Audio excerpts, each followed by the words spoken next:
कल हमने पढ़ा था कि इंसर्ट के टैब में हमने स्टार्ट किया था इंसर्ट। उसमें से हमने पढ़ा था पेजेस का ग्रुप, एक कवर पेज क्या होता है, ब्लैंक पेज क्या होता है और पेज ब्रेक किसको बोलते हैं। पेज ब्रेक ये था कि अगर एक पेज खत्म हो जाता था, हम चाहते थे कि अगले पेज पे चले जाएं, न्यू पेज इंसर्ट हो जाए, तब आप पेज ब्रेक कर देते थे। बिल्कुल इसी तरह ब्लैंक पेज था। और कवर पेज आपको पता है कि पहले पेज को कहते हैं जो थोड़ा सा डिजाइन वाला होता है, जिसपे आप अपना नाम वगैरह लिखते हैं। उसके बाद हमने कल पढ़ा कि पिक्चर्स क्या होती हैं, कैसे इंसर्ट की जाती है। पिक्चर की काफी सारी ऑप्शंस मौजूद थी कि अगर हम एक पिक्चर को इंसर्ट कर रहे थे तो साथ एक पिक्चर का टैब भी बन रहा था फॉर्मेट का। उसमें काफी सारी ऑप्शंस मौजूद थी, तो वो हमने सारी चीजें की थी। आज हम इलिस्ट्रेशंस के ग्रुप के अंदर यहाँ से शेप्स को करते हैं कि शेप्स क्या होती हैं और कैसे आप इंसर्ट कर सकते हैं। बहुत ज्यादा इस्तेमाल होती हैं बेसिकली शेप्स। तो शेप्स में चलते हैं। यहाँ पे मैं आया हूँ, इंसर्ट का टैब है, इलिस्ट्रेशन का ग्रुप मौजूद है। यहाँ पे शेप्स है, शेप्स पे क्लिक करें। शेप्स पे क्लिक करने के बाद यहाँ पे आप देख रहे हैं काफी सारी मुझे शेप्स दिखाई दे रही हैं जो भी मैं बनाना चाह रहा हूँ। आपने जो भी शेप बनानी है आप उस पर एक बार क्लिक करें। जैसे ये फेस बना हुआ है, स्माइली फेस, इस पे क्लिक किया। आप देख रहे हैं आपका माउस जो है वो इस तरह प्लस का निशान बन गया, क्रॉस बन गया। अब मैं लेफ्ट क्लिक दबा के रखूंगा और अपने माउस की मदद से ऐसे इसको मूव करूंगा तो एक शेप बन जाएगी। और फिर जब अपना लेफ्ट क्लिक छोड़ूंगा तो ये शेप इंसर्ट ऐसे हो जाएगी। उसके बाद यहाँ पे हम इस शेप को अगर हमने बड़ा छोटा करना है तो ये नोट्स यहाँ पे मौजूद हैं। इसको आप ऐसे बड़ा या छोटा अपनी मर्जी से साइजिंग दे सकते हैं। क्लियर है ये चीज। उसके बाद यहाँ पे अब आप देख रहे हैं इस तस्वीर के अंदर एक यहाँ बीच में भी नोड बना हुआ है। आप इसको माउस की मदद से ऊपर या नीचे मूव कर सकते हैं कि ये खुश था पहले, अब ये उदास हो गया। तो ये इस शेप की जो थी खासियत थी यहाँ। उसके बाद यहाँ पे जब भी शेप मैंने एक बनाई होगी और शेप को मैं बड़ा छोटा अगर कर रहा हूँ साइड से, तो वो एक ही साइड से बड़ी या छोटी होगी। लेकिन अगर कंट्रोल को प्रेस करके रखूंगा और फिर शेप को बड़ा या छोटा करूंगा तो दोनों साइडों से इक्वली शेप डिस्ट्रीब्यूट होकर छोटी होगी या बड़ी होगी सेंटर से अपनी। ये बात क्लियर है। अगर कंट्रोल दबाए बगैर मैं इस तरह बड़ा या छोटा कर रहा हूँ तो आप देख रहे हैं कि वन एक ही साइड से हो रही है, वन साइडेड। और अगर कंट्रोल को दबा के रखूंगा और शेप को बड़ा छोटा करूंगा तो वो अपने सेंटर से होगी, दरमियान से बड़ी छोटी होगी, इक्वली दोनों साइडों से। अगर मैं इस शेप की एक कॉपी बनाना चाह रहा हूँ, मैं चाहता हूँ कि इस शेप की एक कॉपी बन जाए, तो आपने क्या करना है कि कंट्रोल को दबा के रखना है, कंट्रोल को दबा के रखना है और इस शेप पे लेफ्ट क्लिक करके एक और निकाल लेनी है इसके अंदर से। कंट्रोल को दबा के रखना है और फिर इस शेप में से एक और निकाल लेना है। ये यहाँ पे एक शेप बनी हुई है, मैं चाहता हूँ इसकी कॉपी बन जाए। आपने जस्ट कंट्रोल को दबा के रखना है कीबोर्ड से और माउस से ऐसे करना है जैसे मैं इसको मूव करवाना चाह रहा हूँ।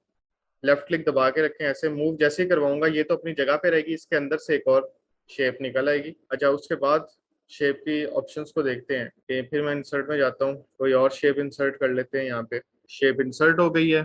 और उसके बाद आप देख रहे हैं यहाँ पे कि शेप को भी जब आप ड्रॉ करेंगे और शेप पे जब क्लिक करेंगे तो यहाँ पे सेम फॉर्मेट का टैब ऊपर बन जाएगा। जैसे कि पिक्चर के अंदर फॉर्मेट का टैब बन गया था, इसी तरह शेप का भी अपना फॉर्मेट का टैब होता है। ये अगर आप शेप से बाहर कहीं भी क्लिक कर देंगे ये फॉर्मेट का टैब गायब हो जाएगा।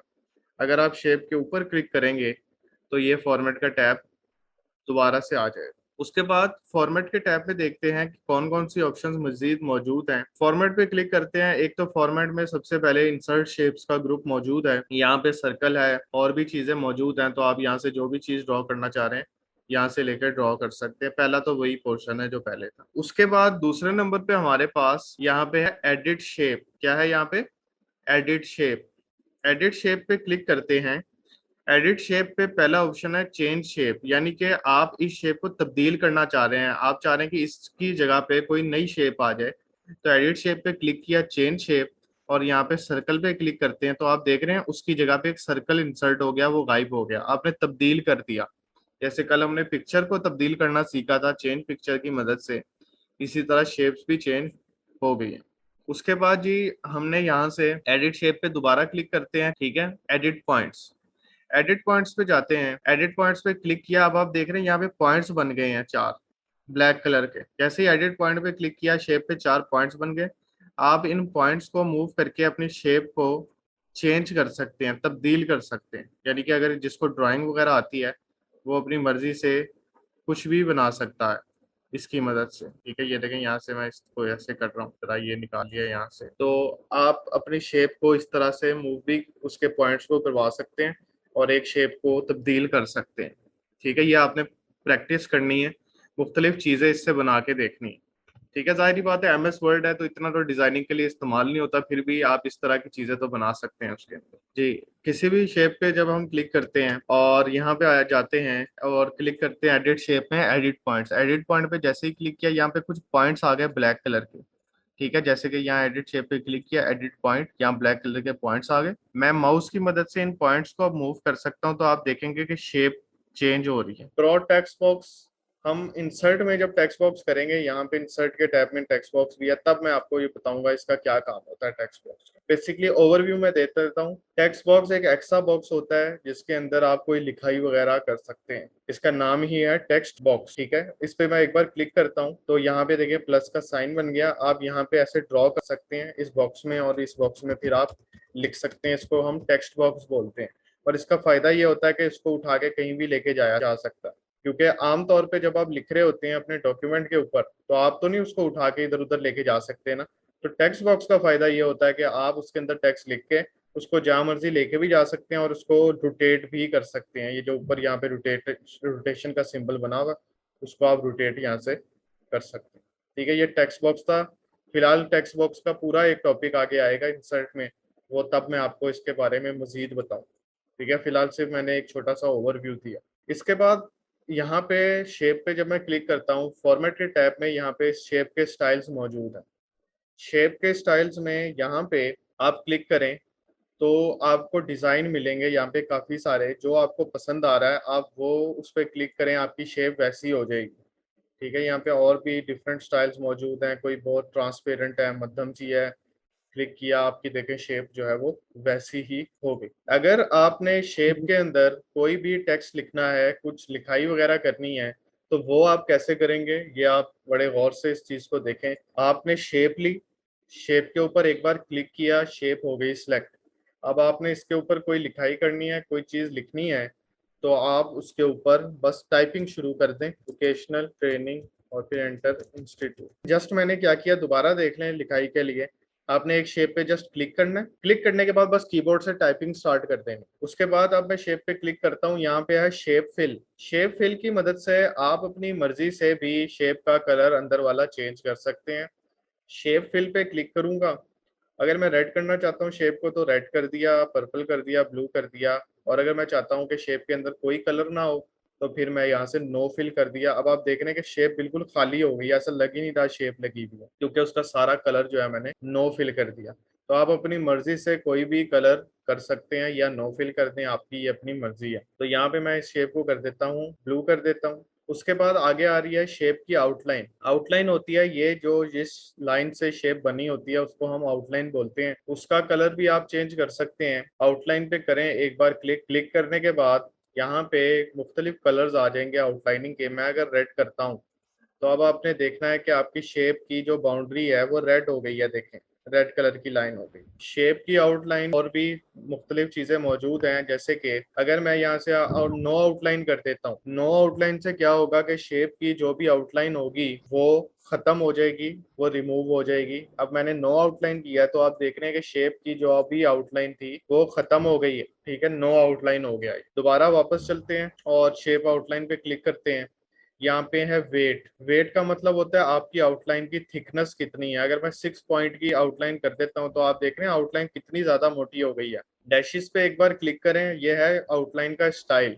आप अपनी मर्जी से आउटलाइन का स्टाइल भी यहाँ से चेंज कर सकते हैं। तो ये देखें आउटलाइन का स्टाइल यहाँ से चेंज हो गया, तब्दील हो गया। आउटलाइन को मैं नो आउटलाइन अगर करता हूँ तो फिर आउटलाइन गायब हो जाएगी। अच्छा, इसके बाद जी मैं चलता हूँ यहाँ पे शेप के इफेक्ट के अंदर। शेप के इफेक्ट के अंदर ये वही चीजें हैं जो हमने कल पढ़ी थी, कल हमने पढ़ी थी ये सारी चीजें। ठीक है, तो ये आप देख लें खुद से ही कि शेडो का मतलब होता है साया। अगर आप चाह रहे हैं कि शेप के पीछे कोई थोड़ा सा साया नजर आए तो आप शेडो पे क्लिक कर सकते हैं। और रिफ्लेक्शन होता है कि अगर आप चाह रहे हैं कि शेप के नीचे कोई अक्स आ जाए तो रिफ्लेक्शन भी यहाँ से आप लगा सकते हैं। तो ये आपने हर इफेक्ट को लगा लगा के देखना है कि आपकी शेप पे क्या इफेक्ट आ रहा है। कल हमने ये बड़ी बारीकी से चीजें देखी थी जब हमने पिक्चर का टॉपिक किया था जी। उसके बाद यहाँ पे आगे आ रहा है वर्ड स्टाइल का ग्रुप फॉर्मेट के टैब में, यानी कि शेप को क्लिक किया होगा तो ये शो हो रहा होगा। वर्ड स्टाइल के ग्रुप के अंदर ये सारे जो ऑप्शंस मौजूद हैं, ये जो आपने अंदर टेक्स्ट लिखा होगा ना, उसके ऊपर ये इफेक्ट होगा। यानी कि आप चाह रहे हैं कि टेक्स्ट आपका चेंज हो जाए, अंदर जो लिखा है उसकी भी डिजाइनिंग डिफरेंट हो जाए, तो आप इसके थ्रू कर सकते हैं।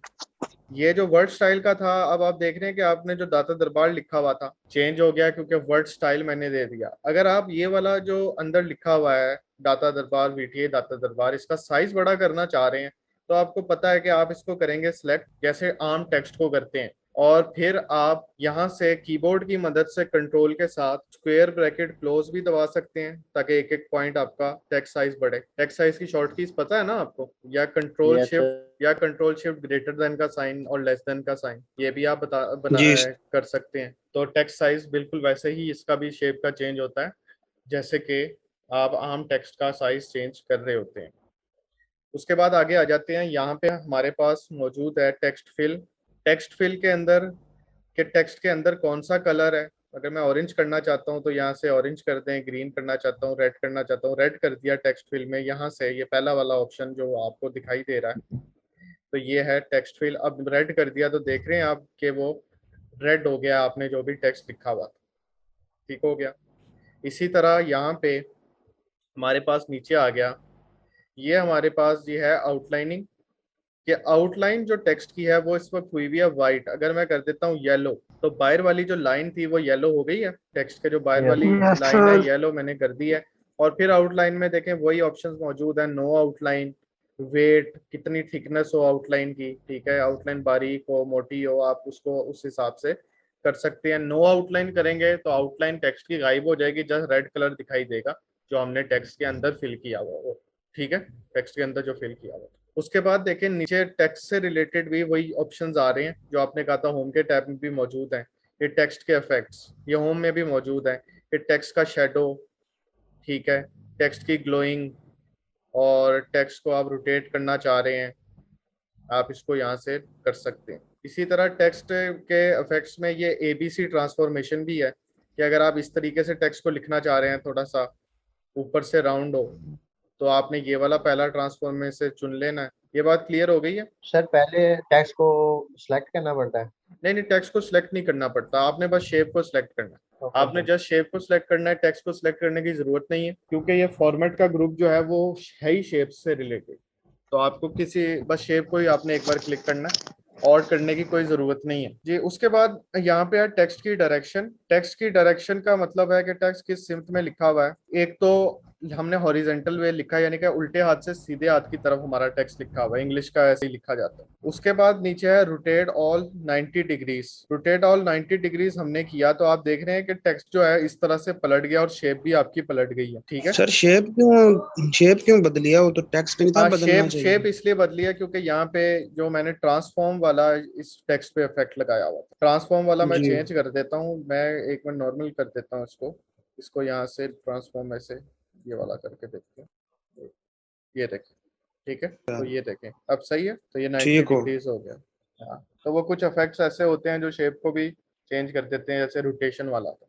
तो अब ये बिल्कुल सही है, ये 270 का कर लें, टेक्स्ट ऐसे कर लें, सीधा कर लें, ये आपकी मर्जी है। इसके बाद हमारे पास यहाँ पे है क्रिएट लिंक। क्रिएट लिंक ये भी बेसिकली टेक्स्ट बॉक्स से रिलेटेड ऑप्शन है, वो मैं आपको टेक्स्ट बॉक्स का जब अभी करवाऊंगा इंसर्ट के टैब में, तब आपको पता लगेगा कि एक टेक्स्ट बॉक्स में जब आपने दो टेक्स्ट बॉक्स बनाए होंगे, एक के अंदर जब टेक्स्ट की लिमिट खत्म हो जाएगी ऑटोमेटिकली वो दूसरे में आ जाएगा। खैर ये मैं आपको बताऊंगा, इसको फिलहाल यहाँ पे छोड़ें। काफी सारे ऑप्शंस देख लिए थे। अच्छा, यहाँ पे जो अगले ऑप्शंस यहाँ पे मौजूद हैं वो है position, wrap text, bring forward, send backward. ये सेम वही ऑप्शंस मौजूद हैं जो आपके ऑप्शंस हमने पिक्चर्स में किए थे, तो ये दोबारा बताने की आपको जरूरत नहीं है, ये सारे वही हैं। अरेंज का जो भी हमारे पास ग्रुप मौजूद है ये सारा वही है, ये आपने खुद प्रैक्टिस करना है, ठीक है। पोजीशन में 9 पोजीशन होती है, top left, top right, top bottom, ठीक है, ये सारी जी। तो यहाँ पे ये शेप का था, ठीक है, टॉपिक। तो शेप हमने इंसर्ट करना भी सीख लिया है, साइज वगैरह चेंज करना भी सीख लिया है। तो अब आपने शेप्स वगैरह ड्रॉ करके खुद से देखनी है। अक्सर सीरीज वगैरह बनाते हैं तो वहाँ शेप बनी हुई होती हैं, तो वहाँ पे आप इस तरीके से बना सकते हैं। खैर सीवीज की मैंने असाइनमेंट्स भी आपको देनी है काफी सारी, तो वो भी आपने सीवी सारी बना के दिखानी है। ठीक हो गया। अब इंसर्ट के टैब में वापस चलते हैं। पिक्चर भी कवर हो गया, शेप्स भी कवर हो गया। उसके बाद यहाँ से हमारे पास एक ऑप्शन मौजूद है। सबसे पहले देखते हैं चार्ट्स। चार्ट्स बेसिकली अगर आपको एमएस एक्सेल का थोड़ा बहुत आइडिया होगा तो ये बहुत ही ज्यादा इजी टॉपिक है। अगर नहीं भी है चलो फिर भी इसको देख लेते हैं कि चार्ट्स क्या होते हैं। चार्ट्स पे यहाँ पे आपने क्लिक किया तो डिफरेंट टाइप्स ऑफ चार्ट यहाँ पे आपके आ जाएंगे। जैसे कि हम मैथ्स के अंदर पढ़ते हैं, ग्राफ चार्ट होता है, बार चार्ट होता है, पाई चार्ट होता है, ठीक है, हिस्टोग्राम्स होते हैं। तो आपको जो यहाँ से चार्ट आप बनाना चाह रहे हैं जैसे कि कॉलम चार्ट, तो आपने यहाँ से करना है ओके। ये वाला चार्ट बनेगा तो यहाँ से आपने ओके करना है। ओके करने के बाद ये चार्ट बन जाएगा और यहाँ पे एक एक्सेल की छोटी सी फाइल बनेगी। आप इसको चेंज करेंगे तो आपका चार्ट चेंज होगा। फॉर एग्जाम्पल मैं यहाँ पे कैटेगरी 1 की जगह इसको चेंज करके लिखता हूँ अशारिब। उसके बाद यहाँ पे कैटेगरी 2 में लिख देता हूँ गुलशेर, इसी तरह मुदस्सिर, और यहाँ पे लिख देता हूँ अली रजा, और ऊपर लिख देता हूँ सीरीज 1 की जगह मैथ्स और इंग्लिश उर्दू। अब ये मार्क्स हैं, ठीक है। बेसिकली जैसे कि मैथ में इसके बच्चे के 60 नंबर आए, इंग्लिश में 70, उर्दू में 80। फिर इसी तरह गुलशेर था, उसके 61 मार्क्स आए और उसके यहाँ पे 58 आ गए और यहाँ पे उसके 85 आ गए, ठीक है। मुदस्सिर के यहाँ 80 मार्क्स आए, यहाँ 50 आए और यहाँ 55 आ गया, ठीक है। रेंडमली मैं अपनी मर्जी से जो है मार्क्स जो है वो लिख रहा हूँ यहाँ पे। ये मैंने एक छोटी सी यहाँ पे चार्ट बना लिया, ठीक है। सबको दिखाई दे रहा होगा कि मैंने एक छोटा सा चार्ट यहाँ पे बना दिया। अब यहाँ पे आप देखेंगे कि जो भी मैंने पीछे एक चार्ट ड्रॉ किया हुआ है वो भी चेंज हो गया, ठीक है। जो शीट मैंने बनाई थी इससे रिलेटेड वो चार्ट बन गया कि अशारे पे आ गया। यहाँ पे ये जो ब्लू है ये मैथ्स के मार्क्स हैं, जो हमारे पास ऑरेंज है वो इंग्लिश के मार्क्स हैं, और जो ग्रे है वो उर्दू के मार्क्स हैं।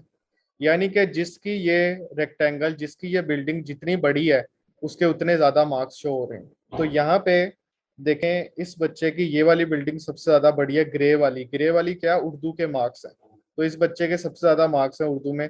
मैं यहाँ पे माउस भी रखता हूँ तो वो मुझे बता रहा है कि 85 इसके मार्क्स हैं उर्दू में। तो जरूरी नहीं है कि इंग्लिश और उर्दू भी यहाँ से आप लिखें, आप इन दोनों को डिलीट भी कर सकते हैं। सिर्फ मैथ्स की अगर बनाना चाह रहे हैं आप तो इंग्लिश उर्दू को यहाँ से आप ऐसे दोनों को सिलेक्ट करके राइट क्लिक करें और यहाँ से कर दें डिलीट।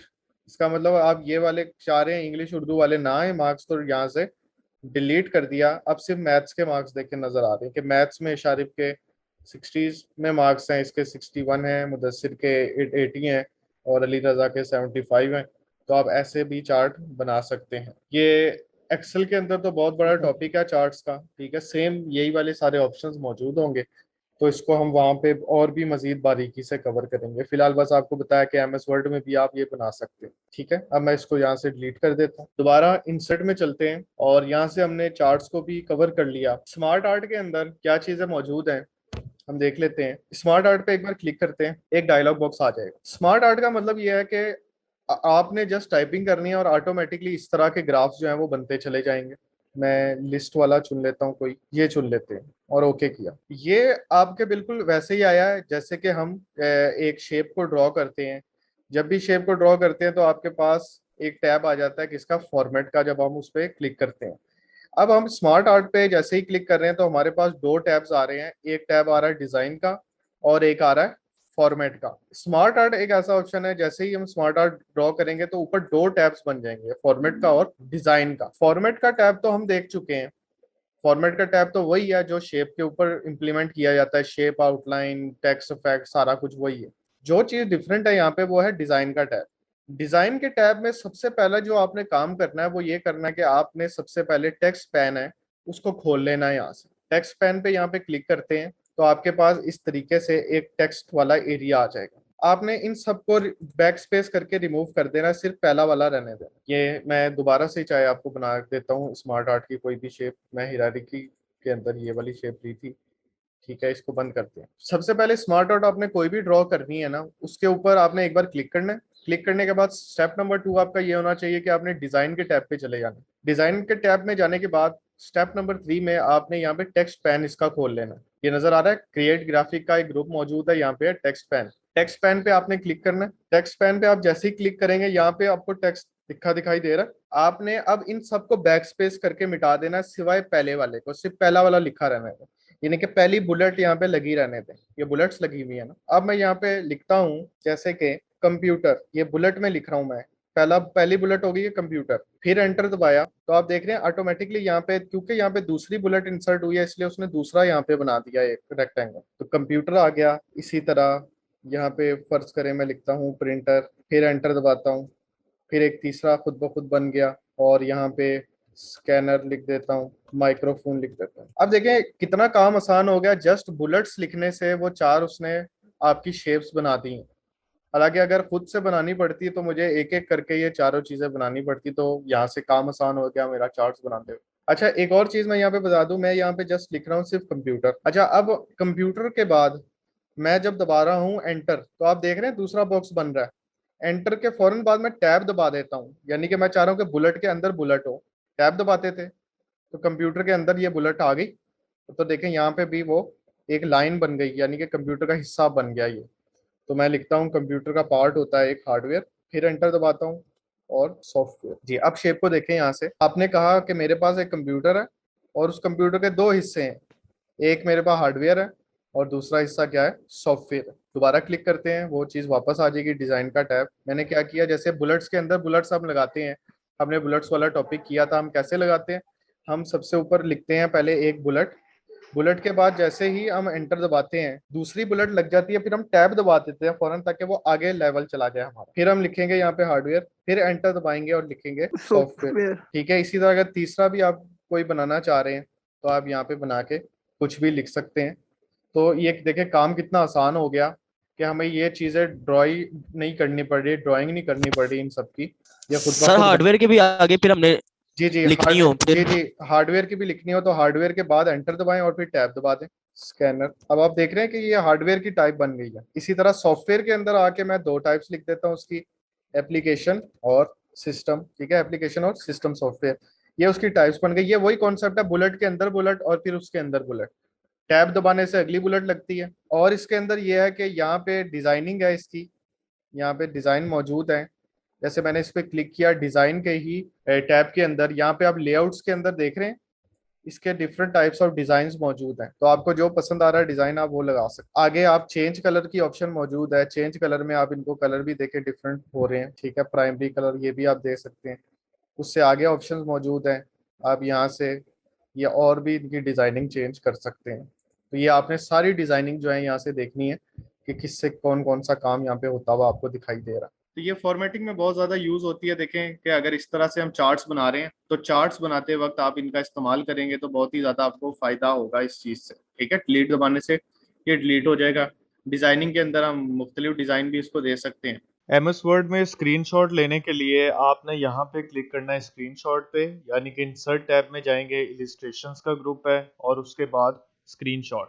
स्क्रीनशॉट पे जैसे ही क्लिक करेंगे यहाँ पे जो स्क्रीन्स आपके पीछे खुली होंगी एमएस वर्ड के वो वाली शो हो रही होंगी।